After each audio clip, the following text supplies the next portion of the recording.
What's up guys, smash a like on this video right now if you are a console player who wants an FOV slider. As you might have guessed, this is once again going to be a topic of one of my videos. In this one, we're going to be taking an in-depth look into the future to see what day most likely suits the release date of this feature, along with several other really important features such as the anti-cheat. Hey listen, if you're new around here, do me a favor and subscribe to the channel for more daily Call of Duty content coming your way every day, and also drop a like down below and leave me a comment and let me know what console you play on. So just to briefly summarize, if you don't know, the story behind why console doesn't have an FOV slider at the moment is because apparently the hardware would not support that feature. At least that's what Activision and Raven said right away when Warzone first dropped, before we had the next gen consoles. Recently, in June, the devs spoke up and said that they have heard fans' calls for FOV sliders and are actively looking at its implementation for consoles in the future. However, he stopped short of providing any release timeframe, stating that they cannot share any timeline at this point. That is, of course, very refreshing and encouraging news. I know that's a little bit older, but it's still very nice to know that just about a month and a half ago they made a comment saying that they are trying to work on getting it into the game. Now, if they've been working on it and that's true, then when should we expect to see it for, at very minimum, PS5, Xbox Series S, and X? In my mind, there are 2 days on the calendar that seem like prime opportunities, and not only that, most likely and most probable outcomes. So the first one is November 5th. November 5th is a very important day for Call of Duty because this is the day that the new Call of Duty Vanguard, is going to be releasing worldwide, and I would assume this is also going to be the day, or very close to the day, that Warzone's map changes over to a World War II style map when Vanguard and Warzone are fully integrated together. Ironically enough, that from today at this very point is 80 days away,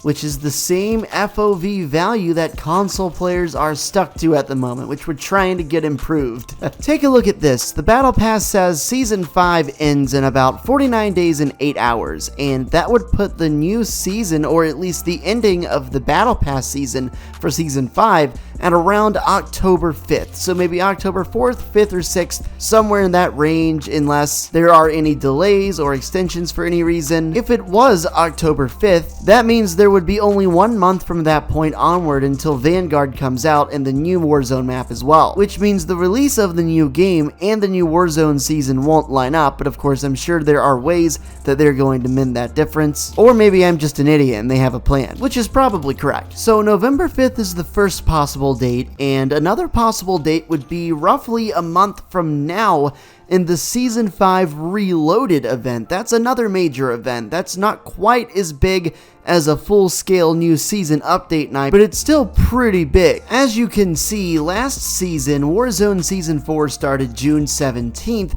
and then Season 4 Reloaded arrived on July 14th, so actually a little less than a month from the start of Season 4, the midway point, the Reloaded event was happening. So I wouldn't be too surprised to see something similar like that happen here within Warzone in Season 5. And because that's such a big update, I'd say there's a chance that the FOV slider or even anti-cheat could be released then. Regardless of whenever they come out, I would imagine they would launch together because they are 2 very requested features, and we are confirmed to get one, the anti-cheat, and it's confirmed that they have been working on the other. So yeah, I would imagine they would come out together because that would be a great way to bundle 2 things together that the community has been asking for and generate a lot of hype. Something else I've seen floating around social media and in the YouTube comments is if they can't deliver 120 FOV, they could at least deliver like 95 or 100, because even a little bit over 80 would be still a drastic increase and improvement for console players, and it would help to keep the frames down if that's such a concern from the developers. One way or the other, mark my words, an FOV slider will be in the game by November 5th, 2021. My bold prediction. Next up, we've got some more information about the Battle of Verdansk, which is happening in just 2 days. It's an event happening at 10:30 a.m. Pacific, at least for the first time. We'll go over that more more in detail in a second, but as you can see, just by logging on 1 hour ahead of time and getting ready early, you can earn double XP, double weapon XP, and double battle pass XP. So if you've got a chance to hop on early, it's definitely worth taking advantage of some of these bonuses. Earlier in the day, Call of Duty tweeted this: Command has sent a care package, but you've got to be at the Battle of Verdansk to claim it. Drop in 8:19, 10:30 a.m. Pacific.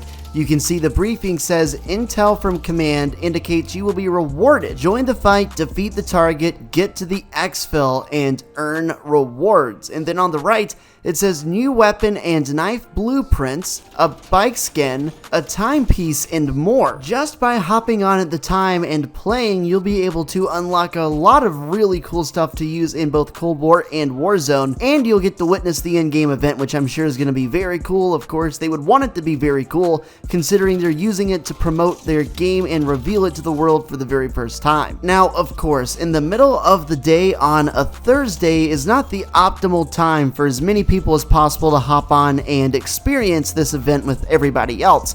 So what Call of Duty has actually confirmed as of 2 hours ago is that this event will be repeatable. So if you can't get on at 10:30 a.m. Eastern and you can't get on right when the first one happens, you can still catch other versions of the event, which are going to happen throughout the day. So there will be plenty of opportunities for you to hop on and not only experience what's happening for yourself, but also to make sure you earn those juicy rewards. As we get closer to the actual event date, it's more and more obvious that the train is exactly what's going to be the focal point of this whole thing. So I'm excited to see in what ways they armor that train up, or if, you know, it's a new kind of World War II style train.